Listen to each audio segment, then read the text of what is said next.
Episode 34, Syntropic Agroforestry with Scott Hall. Welcome to Thriving with Nature, a podcast that gives you the tools you need to live a modern lifestyle that helps regenerate our planet. And now your host, Hayley Weatherburn. Hello, Thrivers, and welcome to this week's podcast. I have a special guest today, Scott Hall from Gabala Syntropic Farm or Syntropia. Welcome, Scott. Welcome to the podcast. Thank you very much, Hayley. It's good to be here. Yeah, it's so awesome. Today, everyone, we're going to be talking about Syntropic Agroforestry. You've heard me talk about it a little bit before, but now we have someone who lives and breathes Syntropic Agroforestry on the call. So we're going to be diving deep. But before we go into that, I want to introduce you, Scott. I met Scott a year ago today. I've seen some things come up on Facebook, Scott. It was a year ago that I got to spend some time with you on Gabala Syntropic Farm in northern New South Wales, where you were so kind and just took me around your beautiful, stunning farm and, you know, shared some of your wisdom on Syntropic Agroforestry. So I feel very privileged that a year later you're here on the podcast, and I'm excited to share, you know, what you know about Syntropic Agroforestry. So thank you. So I guess what's, just so people who haven't met you before, what's your background and how did you get into Syntropic Agroforestry? I grew up on a farm out west on Broadacre Ag as a son of the fifth generation farmer, and you know, through the 90s was the late 80s, early 90s period was a hard time for farmers, and that's when a lot of family farms were being lost and being bought up by big ag, etc. But the economics weren't supporting the smaller family farms anymore. And I was a part of a generation which left farms. So myself and many other people in the country began to look elsewhere for employment and other prospects. So a lot of us went and studied, did trades, etc., because the future wasn't looking that good for farming. And I pursued that for a very long time. Well, trades, and I was actually an artist. I pursued art for a very long time, which I'm still very passionate about. But you know, the context of art in our society and its relation, you know, to the system and, you know, the economics of art, you know, it wasn't really getting, you know, wasn't satisfying and whatnot. But you know, I just didn't feel like I was doing anything that positive considering the dire state of things. And so I decided that I was going back to the land. It was the only way I could really contribute in a positive way to the future. And so the regenerative path I pursued, you know, through permaculture to begin with, and then developed, you know, learned more and more and started my own projects, and then learned holistic management. And that was a very big moment for me, getting a better understanding of complex ecological systems. And then I heard of the Syntropic Agroforestry that Ernst Goscht was doing in Brazil. And I immediately knew that that was the sort of thing I wanted to do. And I was actually trying to do something, you know, poor in comparison, but it was a path I was pursuing. And so once I discovered that it was pretty much sorted out by this amazing fellow in Brazil, my next step was to find out how I could learn it. So then luckily my friend, longtime colleague, Victor Pires, who's originally from Brazil, said to me that he's going back to Brazil to learn, and he'll bring it back, and the rest is history pretty much. Oh, that's awesome. That's amazing. So what was it about Syntropic Agroforestry that you just, you know, you said that was it, that was what it was? What are the sort of basic principles of Syntropic Agroforestry? Could you please repeat that, Hayley? I just had a dropout. Yeah, sure. So, you know, you said instantly you knew Syntropic Agroforestry was the one. What is it about Syntropic Agroforestry? And for those who don't know what Syntropic Agroforestry is, can you sort of share a bit about, why it was the one that sort of caught your eye, your attention?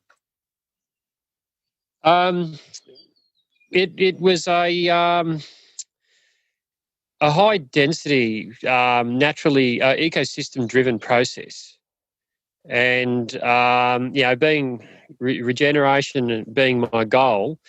Your plants are your instruments for increasing life. So it was just all about planting the right way and managing them the right way to get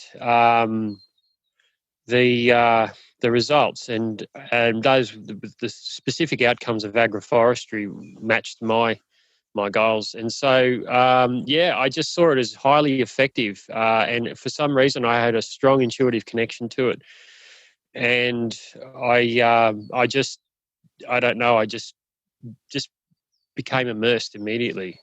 I can understand, because it caught my attention during a permaculture design course, and we had the guys from Brazil introduce for an afternoon a syntropic agroforestry, and it captured me, because it replicated nature but created this high yield.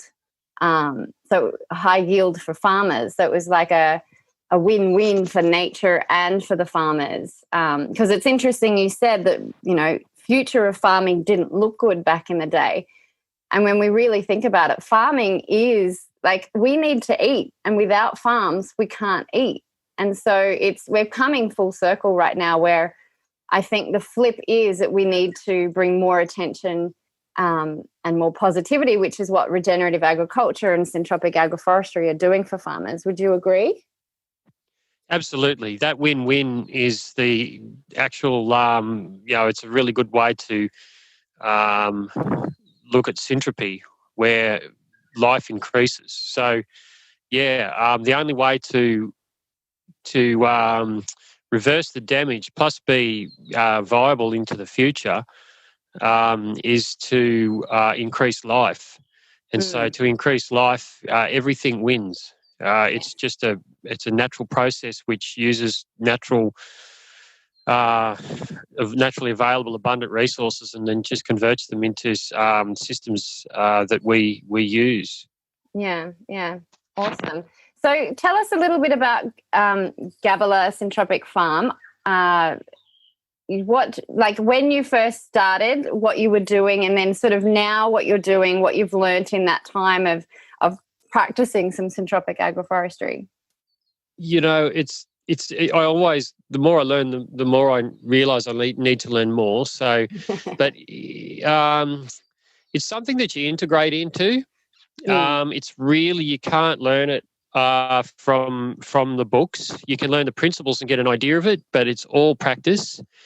And that's a real interesting challenge for humans today, where we're focused on learning in other ways. But it's a very, you are actually part of the system. So that's the big learning. And the biggest one that I've understood is how to respect the function of a dynamic, which time plays a crucial factor in. And you need to observe things over time. Even the one thing, you might look at one plant and observe its condition, but then you won't understand its condition until you observe it over time and what happens. It'll teach you. And that's I think it's a part of our humanity that we've lost in our regimented type of way of learning and interacting. But yes, it's something that really brings us back to harmony, and it really uses that full, all of those human faculties that we often neglect. Intuition, observation, just the immersion in the beauty of the function of it and in nature itself. Birds move in and make nests. There's just this whole it's new to us compared to maybe building houses, or I don't know, writing documents or something like that, which you do as a living. It's a completely different thing. It's fully immersive, and it's something that we have to relearn if we're going to invest in this as a community Mm. to change our headspace like that and respect the fact that it is a dynamic, and we have to really work with it and not project onto it. Yeah, interesting. That's really a great point at the end there about not projecting onto it and responding. I mean, the first, principle of permaculture is to observe and interact. And that's something I know when I was back there a year ago, you were starting to observe that one end of the rows didn't seem to be growing as well. And one of your thoughts was perhaps that the senescence of the trees just beyond the fence were potentially having an effect on it. Have you had any other observations since then that that sort of started to influence and you interacted together? I've noticed that, well, look, to just sort of step back a bit, the syntropic agriculture, the principle, the idea that we work with is that it's a macro-organism, right? And everything comes together as a whole. And so then I try to understand everything as an expression of the macroorganism, and it's just, I don't know how, technically true that is or whatever, but it's certainly a very good point of view to come from to understand it and work with it. And what I've noticed is that, again, like the senescence from those other trees, it's the function of the macroorganism. And I really, really respect I've learned to really respect how that, how intelligent that is. So one of my observations that I had last season was I had a consortium with taro, zucchini, and tamarillo. Yep. And because I was cutting the zucchini for fruit, I extended its life cycle by its productive life cycle by an unnatural amount, because otherwise the plant left alone would grow one big fruit, go to seed, and then move out of the system. And then it would give to the next plant in succession, which in this case is tamarillo. But what we do is we don't allow that, as we keep taking the fruit to feed us. And so what I noticed was the macroorganism will send and it will distribute and organise and distribute nutrients towards the plants that seem to photosynthesize them most efficiently. Right. So in what the macroorganism or the soil web of life below the ground gets in return are all of the sugars that the plants provide through photosynthesis. And the zucchini, because they were in their peak of their life cycle and highly productive, they were photosynthesizing the most efficiently within that consortium, that plant was.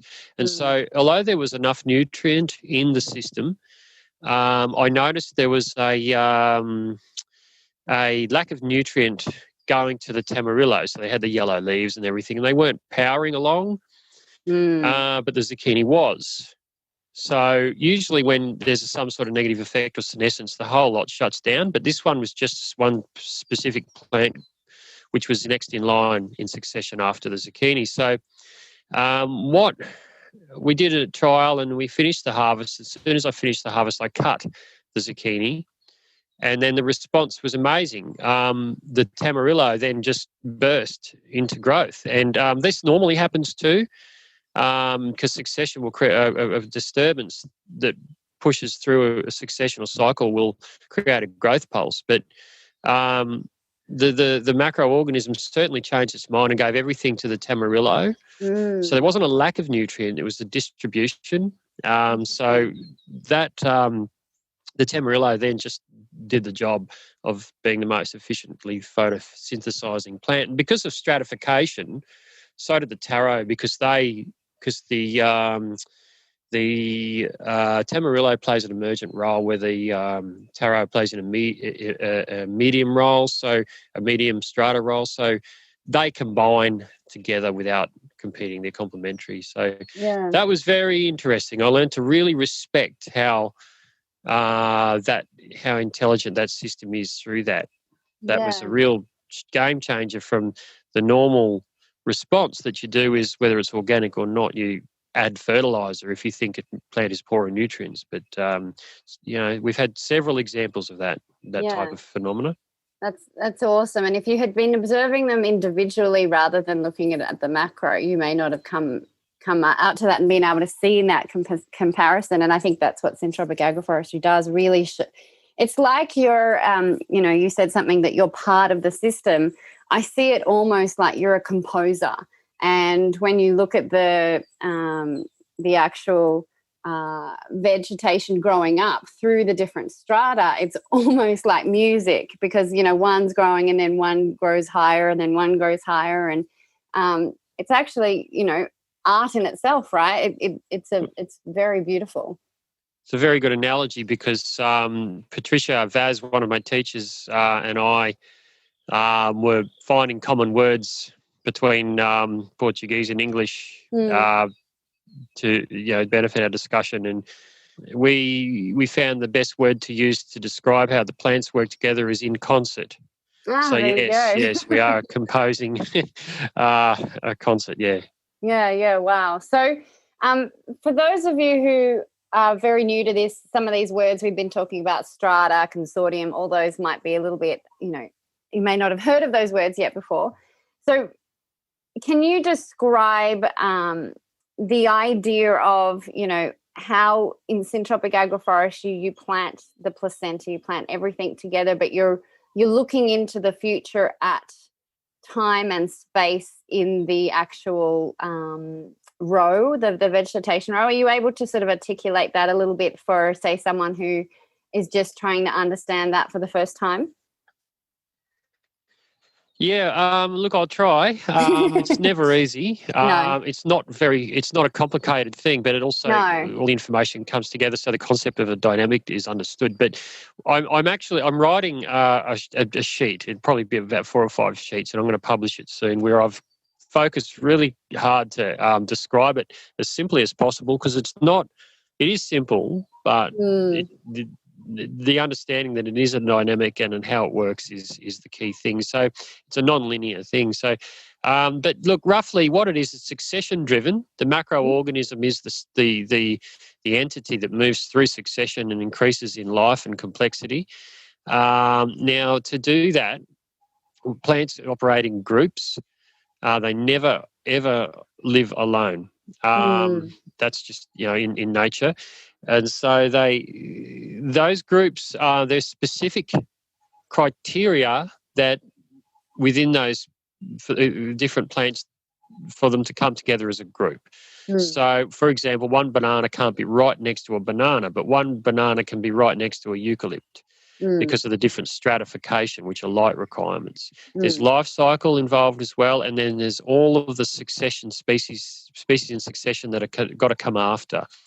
Now, when those plants come together, we call that a consortium, and then we manage that consortium through time, through succession, and through via succession and life cycle difference. Different plants come and go, and as plants leave the system, they must be pruned. If we leave a plant that wants to go, if we leave it there, it'll shut down and become senescent, and then we precisely manage it so it's always vigorous. So it's those key words that I sort of threw around there: the life cycle, strata, consortium. You hear them enough times, and you hear them in context, and you start to get it. But to explain it, I know a couple of people trying to write this, and it is a little bit difficult, but we're trying our best, and I think we've nearly got it. So we want to keep it really simple. Yeah. So we're going to try to finish that off shortly. Yeah. Oh, that's great. Well, that people will be able to go to syntropia.com.au, right, to find that. That's right. If they're listening to this. Awesome. Syntropia. I'll make sure I put a link in the show notes for those that are listening. There'll be a couple of it's just being built now, but we're adding as much information as we can to it as we speak. Yeah, fantastic. Because it is, that's something that I first noticed when I first heard about it 2 years ago. It's the concept of specifically syntropic agroforestry. There is regenerative and successional agroforestry out there, but this syntropic agroforestry sort of came from Ernst Goetz, and so it's all in Portuguese. And so the translation has been taking time. I know there was a few documents I Google translated just to start to get. But one thing, we've learned is the Portuguese language actually is far more descriptive than the English language. So trying to translate it, we can sometimes lose that when we're bringing it into English. But the fact that you've been doing syntropic agroforestry for a few years now, you've actually got that first-hand experience to help define it. So that will be really, really helpful. What do you think the future? I mean, syntropic agroforestry in Australia, there was only a handful, but I think they're starting to spread and people are starting to get on. What do you think the future is for syntropic agroforestry? That's a great question. There's problems that need to be solved in it. It definitely works. We know that as a totally regenerative system, it definitely works. But there's new challenges that it brings. And one of the main challenges, one of the biggest log jams or bottlenecks to really the full traction and rollout at the moment, we believe, is and so do everyone else pretty much in Brazil and whoever's doing it, is the biomass management and organisation. So the system. The beautiful thing about this system is it covers the soil, so you end up with a forest floor of litter. But and that supports a very strong soil life, microbial life. But it produces a lot of it. It's abundant. It's so we have to prune it. That's fine. Pruning it's not that hard, but it starts to really take time then to cut it up and organise it in where it's got it, put it into place where it must go. That starts to take quite a lot of time and labour, which is fine. And I honestly believe that if food prices were fair, we could actually support humans with machetes chopping up the biomass and doing all of those wonderful things and using wonderful human farm skills to manage the system. But right now, the price of food, it means that we have to survive, because we have to make a living from this. To survive, we need a solution to that problem, and we're working on it. We're building the first step towards solving that problem. Ultimately, hopefully, it goes back to the humans, which is a machine called the Multitron. Yeah. To chop up and distribute in one pass. It's a mechanical solution, but we believe that we can get in 80% improvement in time, and that will really then launch. We can get all the positive benefits then out of syntropic agroforestry, but without the cost. Yeah, such a high cost. So we can get that out at a competitive price, and that's our goal now, is to move into that, to solve that problem, and then move into more production. Yeah, okay, that's awesome. So if that's the case, basically, if more farmers can make a living off it, the more it happens, and the more it grows, and then the more better food gets out to know. Yeah. Exactly. Well, it was so obvious when I was there. The quality of the fruit and vegetables that you were growing was just insane. The flavour itself, which represents the microbes and the nutrients that are being accessed by the microbes in the soil for the plants. It's so obvious how amazing it is. One of the things, I interviewed Dan Kittredge from the Bionutrient Food Association in America. I don't know if you know, they're developing a bionutrient meter, which they're hoping to get it out into the hands of, because it's the consumer, right? At the end of the day, the consumer is the one that can help shift it and change the game. That's exactly right. With this bionutrient meter, people will be able to be in the supermarket and point to one tomato and another tomato and see the difference from nutrition. Oh, wow. Gee, we can win that race. We can definitely compete on that level. Yes. Exactly. So that's the key. So that you can get access to they're still in beta phase of the creation of this bionutrient meter, but it's something that I see will be the game changer and will start to show Syntropic Agroforestry that will definitely change. Yeah, amazing. It sounds wonderful. I really, really would love to see that. That would just put the power into the hands of the consumer without a real third party. Yeah, exactly. I mean, that's at the end of the day, if you're a mum and you want to cook, you want to make sure you're cooking with the highest nutrition for your family. And that Exactly. And as well as chefs in restaurants, they know that they're going to get higher flavour from higher nutrient-rich produce. So I see Syntropic Agroforestry and the big building of this machine being where, things will start to shift and change, which is very exciting. Yeah, exactly. I'll send you. You always hear good news. I'm always hearing good news. Yeah, exactly. And that was a little bit more good news. Yeah, so it is. I mean, the future is regenerative agricultural practices, and Syntropic Agroforestry. One thing I loved is the fact that it does incorporate right down from your fruits and veggies right up to your wood production. A farmer can become across and get many different yields over time in one particular space, right? Rather than having to repeat itself. That's one of the most interesting things. There's a complex sort of matrix of context you've got to work through that, but there's a lot of options, yeah. Exactly. So in Australia, how can people get involved in learning Syntropic Agroforestry? Well, I've finally formatted a course that I can offer, which is very good value for money, effective delivery of the information and a key understanding of the dynamic. So I'll be offering that coming up very, very shortly this year, and I'll be offering also advanced practices as we move into more complex systems and manage them. Because